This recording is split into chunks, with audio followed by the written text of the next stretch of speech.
Welcome to this segment of Citizens Forum, being recorded on June 10th, 2021. I have with us today a very special guest that's got a long list of credentials and experience in the field that we'll be talking about, and we'll just take a little look at his bio on the website at the McGill University. This is Dr. Héroux, that he's a scientist with experience in physics, engineering, 15 years there, and health sciences for 30 years. He started his research career at Hydro-Quebec and in the electro-technical laboratory. Then he's also got additional training in medicine and biology, and is currently an associate professor at McGill University, Faculty of Medicine, where he is the current Occupational Health Program Director and also medical scientist in the Department of Surgery at McGill. Now, his particular areas of expertise are health effects of electromagnetism, toxicology, and hearing conservation. Taking a quick look at his Environmental Health Trust site, which lists, I think, only selected papers, and his papers include, he contributed to the BioInitiative report. His papers cover the range from the low-level frequencies all the way up to, I guess his most recent one was dealing with 5G frequencies. And Dr. Héroux, welcome. It's a pleasure to have you, and particularly you wanted to talk about, well, I guess it's not just FCC and the way they're, shall we say, the holes in their reasoning on their standards, which applies to, I guess you could say, most of the Western world, including Canada. We have our own under Innovation, Science and Economic Development, or Industry Canada, coupled with Health Canada. And what your comments about the FCC probably apply every bit as well to here in Canada. Yes, basically the regulations in Canada are called Safety Code 6. While, of course, in the United States, the FCC enforces health limits for electromagnetic radiation, which are rather tightly inspired from ICNIRP. And ICNIRP is this self-appointed group of scientists stationed essentially in Germany that don't have essentially much oversight, if any at all. They were spontaneously formed, I think, for a purpose. It is to stabilize an industry that depended on the conviction of the public that electromagnetic radiation is very, very innocuous and doesn't need to be controlled below levels that don't heat you up. And so this is a very, very tall assumption that is scientifically indefensible. But if you are an industry that is well coordinated and you have a fair amount of time to promote this idea, you can actually build within governments, within various health organizations, and even within the public, the notion that, yes, electromagnetic radiation, don't worry about it. But historically, this has happened many, many times. If you're an industry that needs to spew dirt into the atmosphere, you're not going to tell your employees or the people around the plant that this is bad for your health. If you are making lead paint, you're not going to claim to anyone that lead is a neurotoxicant. And so this is a very old story in public health, in that we repeatedly go through these cycles. When automobiles, produce gas emissions that are bad for your health, when we realize it clearly, we clean it up. But we go through this cycle of, I would say, destroying our own environment, and afterwards having to backtrack in the techniques that we use to clean up the mess that we made. In a sense, our job in public health is to make sure that we don't have to backtrack that often. We would like to be cognizant of the risks associated with each agent early on and to take measures to control human impacts early on. And in the case of electromagnetic radiation, this is entirely possible. We can do a lot better than we are doing now. We can do a lot better, or what? Have you got any recommendations or suggestions that people could do both for themselves and at the government level? Of course, if you want to reduce exposure to electromagnetic radiation, but still use wireless and reduce health impacts, there's a large number of things that you can do. The first thing is that wireless and telecommunications are two distinct things. In other words, to have superb telecommunications, you do not need to rely to any great extent, in fact, on wireless. But you can promote that style as a choice if you wish. What do I mean by this?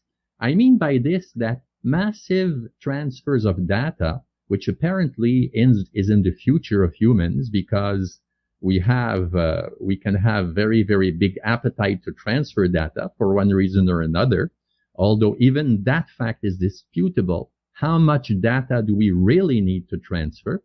But assuming that we do, the best way to do it is through optical fiber.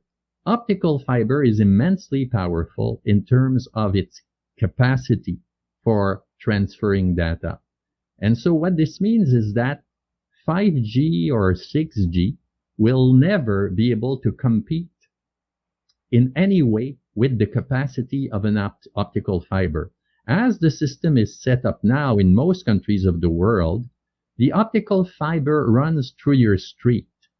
But the very last leg of the link to this pipeline is through wireless, or at least is often favored over any other means. And the reason for this is essentially commercial. So what I'm saying is that if we all had optical fiber connection to our home in regions where it can be economically brought in, which is all large cities, absolutely, even in relatively not dense suburbs, you can do the same thing, then our exposure to electromagnetic radiation would be reduced because people would appreciate the fact that data transfer is so fast through optical fiber that they don't need really to use wireless that much.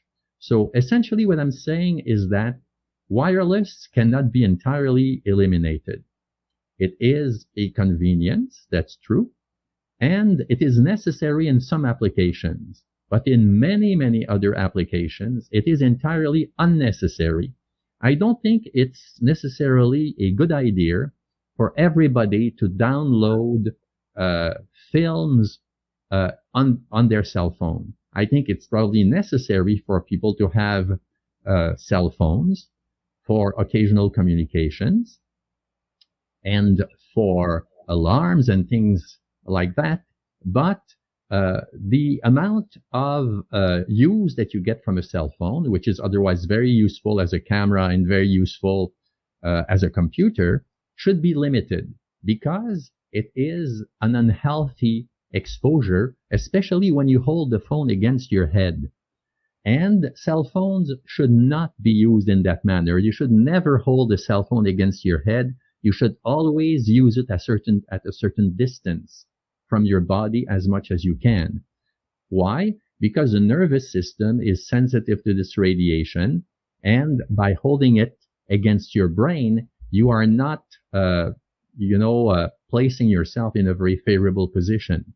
So what I'm saying is that technology is offering us means by which we can change the style by which we use telecommunications and still have very, very efficient and superb performance in data transfers.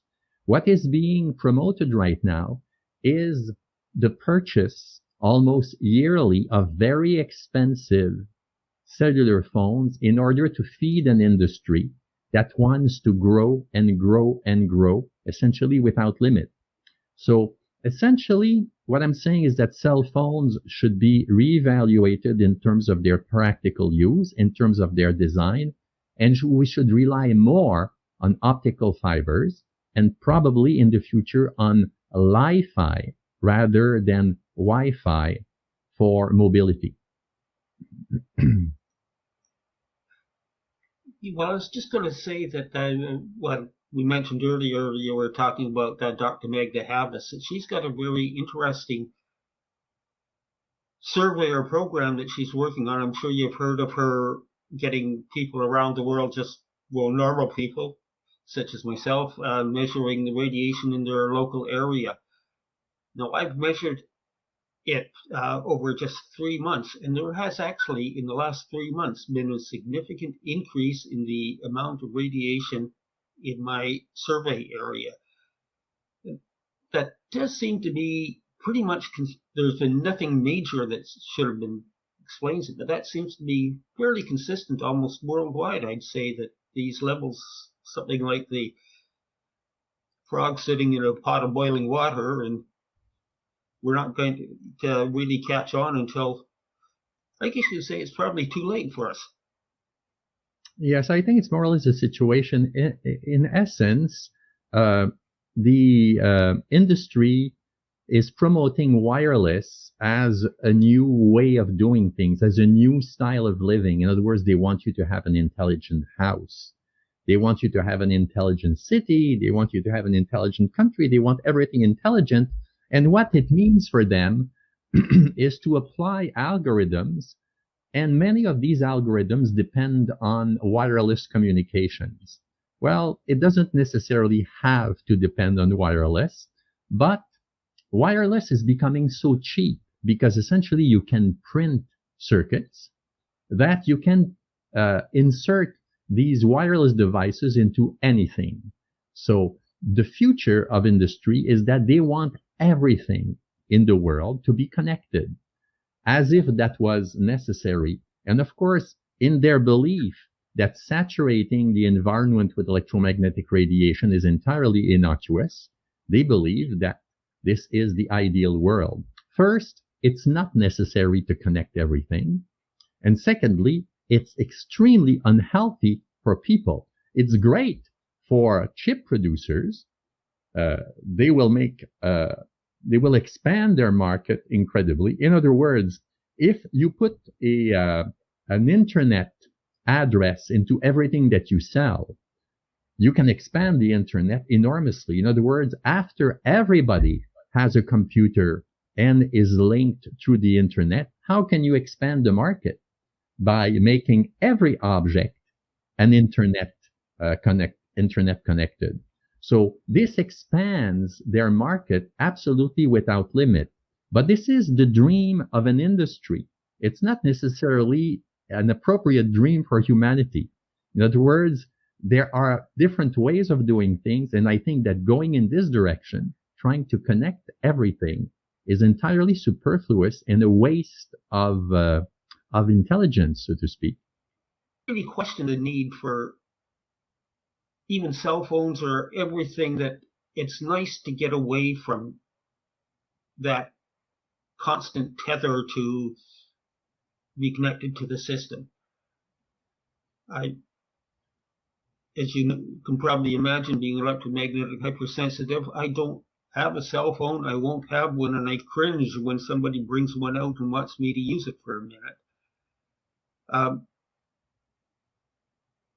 Have you looked much at the more subtle effects, such as it's not subtle when you get a bad headache, but the effects that it has on people in terms of the sensitivity, just the not feeling well around it? Well, there are associations in practically every developed country in the world of people who try to help each other in order to reduce the suffering that they get from being around radiation. So there are electrosensitive people in numbers in the world, and they get very little support in general from physicians or from public health, because these people, as you pointed out previously, are under the notion that electromagnetic radiation cannot have any immediate or long-term health impacts. So yes, cell phones are extremely popular right now because they represent the miniaturization of computing. It's a computer in your hand. They represent, this practically killed the camera market. We've miniaturized cameras to the point where we have excellent performance from very, very light objects. And they also allow people to communicate very easily with one another. But a society can also be overwhelmed by communications, in the sense that I come to my office every day and I have to fight through a bunch of emails that are sent obviously as group emails that have relatively little to do with me. And so it's become so inexpensive and so easy to communicate with so many people that essentially our personal identity is being eroded by this presence of innumerable others who are continuously trying to gain our attention.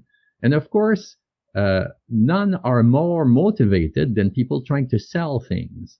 So essentially, the internet has become a medium not only for the communications that we need, it's become a medium for communications that we don't need. In other words, there's very little incentive to reduce the volume of data that you send through the internet because it's essentially practically at no cost.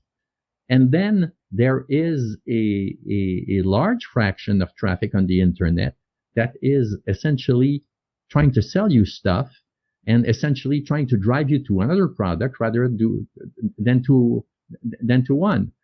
And there's also about 35% of the internet that is criminal activity. In other words, automatons who are based in computers and work ceaselessly, trying to essentially steal data or impair the gathering of data or the function of competing websites. So the internet has become a very complex environment, and it seems that the usefulness that it had originally in its very, very early days is being slowly pushed aside and invaded by a usefulness for uncontrolled development of an industry. So cell phones are so much in vogue right now that it's unrealistic to believe that we're going to convince people to forgo them. But we could certainly convince them to use them differently, to use them more smartly, and to use them more strategically. And I believe that in the end, this will be achieved. Well, you know, when you were saying that, I was just thinking about when TVs first came out, about how wonderful they were as an education device and all these wonderful things about TV. And well, they're quite right, but slowly the commercial market got in there, and I don't think anyone can really say there's a lot of good programming on TV now. Of course, my Citizens Forum show is good programming, but apart from that, there's not necessarily a lot of good programming. And it just shows how once industry gets fully into it, they start, I guess you could say, misusing it, and it loses its original focus, and they're still absolutely. using it as a way to sell more data. I mean, this is how it may not feel like you pay, well, in some cell phone bills, even there, you're using a lot of data, but cumulatively, that's where they're making their money, is by selling the data and the access to data. I think is probably one of their biggest problems now with Wi-Fi. Yes, any industry, you look at it historically, I'm sure that when they started publishing books, only the most superb works were considered to be valuable enough to be printed as books. But as technology improves, you can print almost anything. And the same goes for, say, the music industry, in which originally, when reproduction or diffusion of works was very, very difficult, only the most valuable things were contained at the start. But as things evolves, commerce becomes a power that tends to, I would say, dilute values, because commerce cares about profit first and foremost, if not only. And so usually commercial entities find ways to sell things, even if they're not that good, even if they're not that necessary. When you go to a theater and watch a film, one of the means that is used to give you the impression that you legitimately paid a decent price for your ticket is to make the sound very, very loud, to make the flashes of light on the screen very, very intense. And so you come out of there dazzled, both through your vision and through your hearing. But this kind of a feeling is not a very good substitute for artistic value, which is much more complicated to get to than to increase the volume of an amplifier. And so essentially, I would say commerce is sensitive to the sensitivity of humans to things that don't necessarily have long-term or very authentic value. They essentially are using the public for profit. And I don't think that the cell phone industry is different from that. That just sort of flashed in my mind when I haven't been to a movie for a long time, but that's exactly what I feel like coming out, that basically, I guess you could say they've intentionally overwhelmed my senses so much that sort of what we probably all feel, that coming out from the movie just a little bit dazed and stunned. That's right. It's easier to generate that kind of daze than it is to generate a great discussion about the artistic value or the philosophical content of a film. So these dazzling effects to the senses are very, very easy to produce, don't require much skill, but they produce perhaps I would say marketable effects in a number of people. So you have to know what your audience is, what they're sensitive to, what they want. And so industry, in a sense, answers the desires of the people who support them. So you can't blame them entirely. On the other hand, they do take advantage of a number of vulnerabilities in the human psyche, in the human mind, and so on. Well, the vulnerabilities and etc. that I can remember when I first decided to get rid of a cell phone. I hadn't had one all that long, actually, but there's such an addictive action there that you miss for a while checking your cell phone for a message or something that you really don't need anyways. But you found I was constantly sort of reaching to check the cell phone. And I guess there's a psychological addiction, but I understand there's a bit of a physiological addiction that can come from doing without your cell phone. Have you looked at that at all? Well, I think that's a very research area, in the sense that you can depend on being continuously interrupted. Among academics, there's many of my colleagues who are rather wise, who never answer the phone, because they realize that in the type of work that they do, they need moments of continuous thought that are very, very rare if you are at the mercy of anyone wanting to contact you. So I would compare that exactly to this reaction. A person who wants to perform work that is intense and original usually cannot be interrupted all the time. What a cell phone does is exactly the opposite. It breaks down your life into a million pieces, And one of the unintended consequences of that is that you become an object at the mercy of these controls.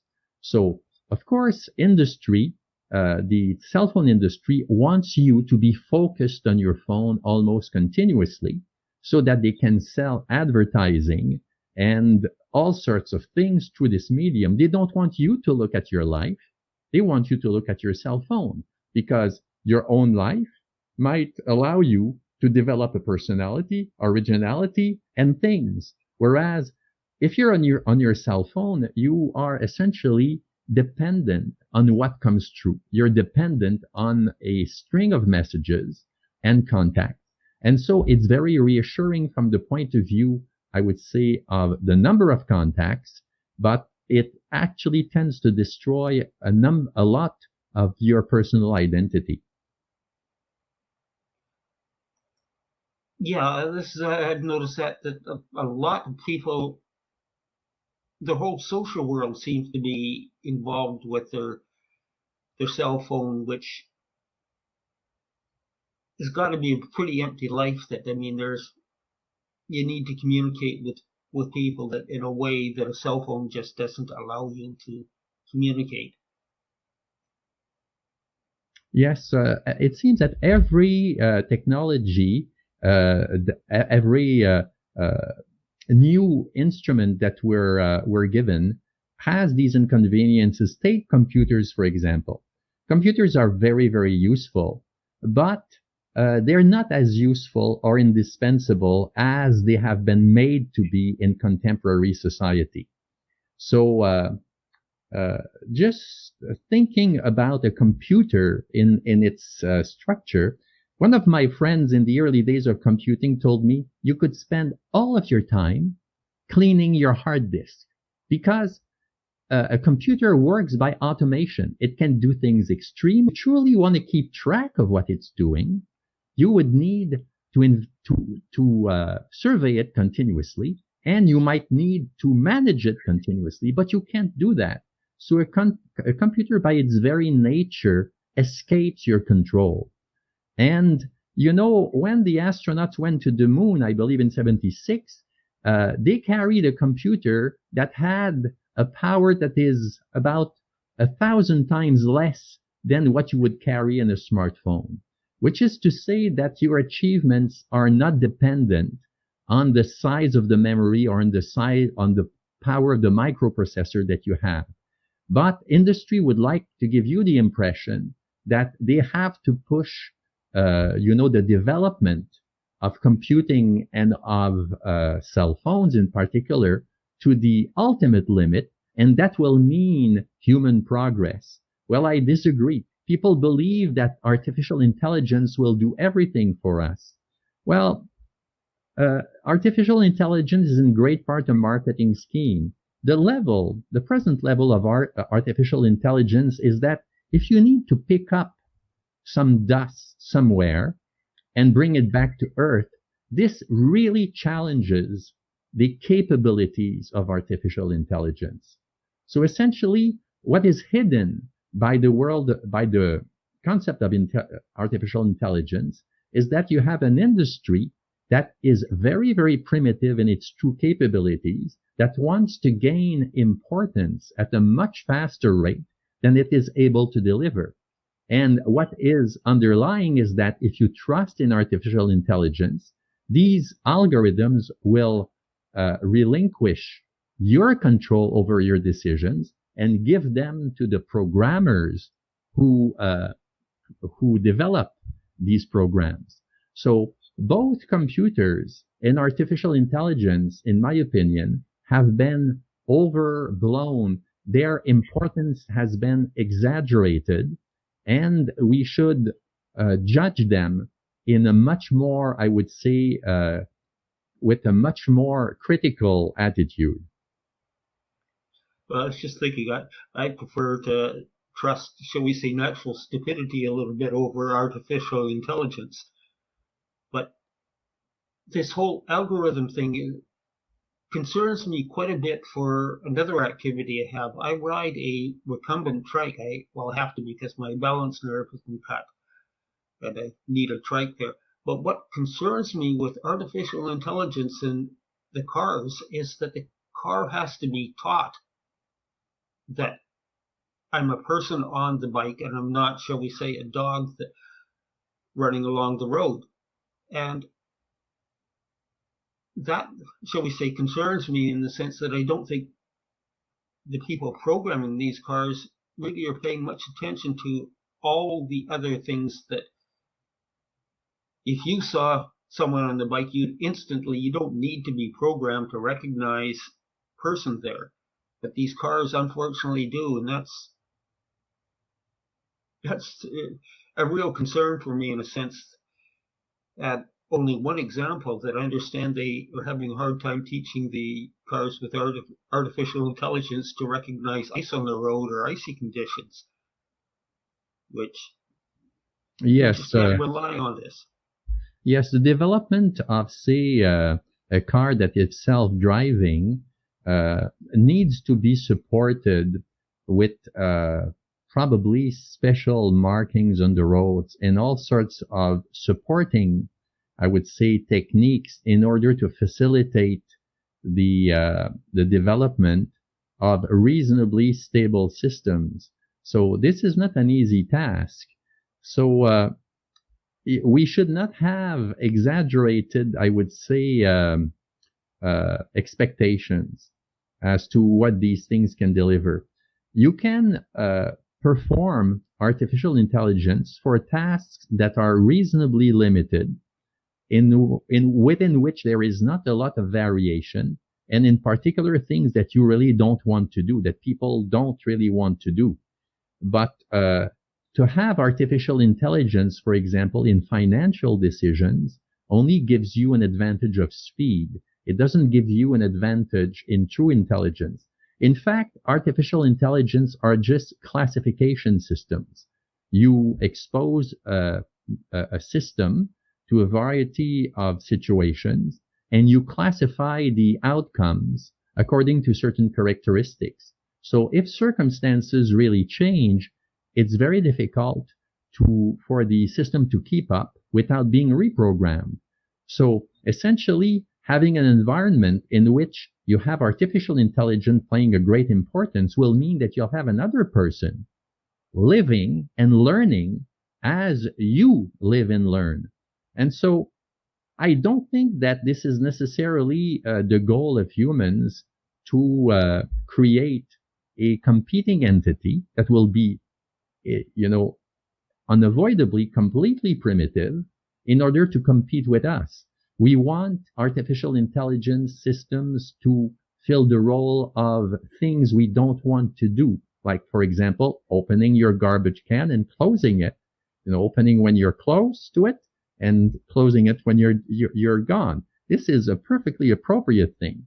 But as far as many, many other decisions that are more complicated, we don't want to relinquish these decisions to machines that have been programmed by others and other circumstances that may be more limited than the circumstances that we will be faced with.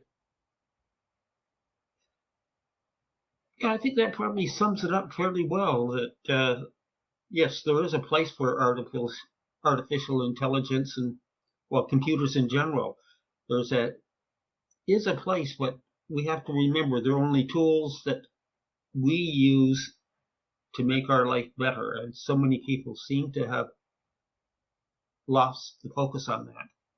Yeah, I agree entirely, and perhaps the biggest philosophical problem is that the existence of computing and of artificial intelligence have morally relieved us of a leading role in creating progress in the evolution of humanity. In other words, we don't have to be responsible for ourselves. We don't have to have to put in the effort to make things happen. The machines and artificial systems will do it for us.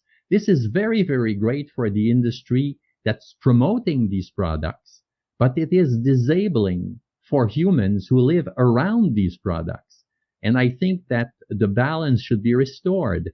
People will be kings say of their destinies forever.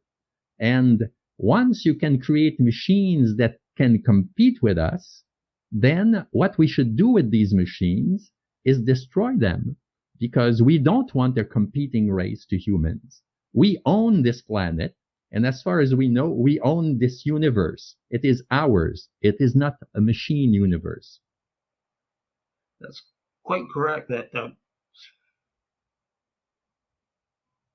just where things seem to be going on this, that people, I mean, well, you've heard it so often that, oh, that's what the computer did. The computer did this, as though it's some overriding, controlling entity, and you can't argue with the computer. How often have you filled out a form and you couldn't put what you considered to be the correct information in because the computer was blocking you? That we just have to get back to a little more, I guess you could say, human response. Yes, the simplest thing is that you try to buy something in a store, and then there's a power failure. And of course, they can't sell you anything because their automated system would record the price, gives you a sales slip, and would update the inventory all at the same time. But it means that you are blocked from doing things just because this system is unavailable. And when you put this in the hands of government, it means that the rigidity of administration is limited by the capacity to reprogram or initially to program correctly management systems. We can't do this because the computer won't do it. So essentially, control is slowly being sapped from humans into the population of computer experts who will control them. And of course, as cell phones are computers, it is an arm of this philosophy that you should be controlled by some algorithm or some method, or you should be fed certain information that becomes extremely worrisome when you carry it to the extreme. In other words, you should talk to your neighbor rather than only look at your phone. Definitely. I actually, just for a laugh, occasionally at a bus stop, you see somebody looking at their cell phone, and I walk up to them and ask them if they're looking at the meaning of life, because they're looking at it so intently. And usually that's enough to make them put their cell phone away for at least 30 seconds. So, but that intent look that people have, as though that is the focus of their world, I just don't understand how it's a very bright screen. It has very neat shapes. You can control it. It has all the toys that the human psyche wants to have. And this, it's the way it's designed. It's very, very sleek. It's very portable. It has all these qualities. But the problem is not so much what it is what it eliminates around itself. The cell phone eliminates a lot of things around itself. That's exactly, but well, I think actually I'd like to have you back, and we can cover a lot of ranges, a lot of philosophy, which I think you and I are looking at the same page all the time here. Thank you very much for your time. And you're very welcome. Okay, and thanks everyone for watching.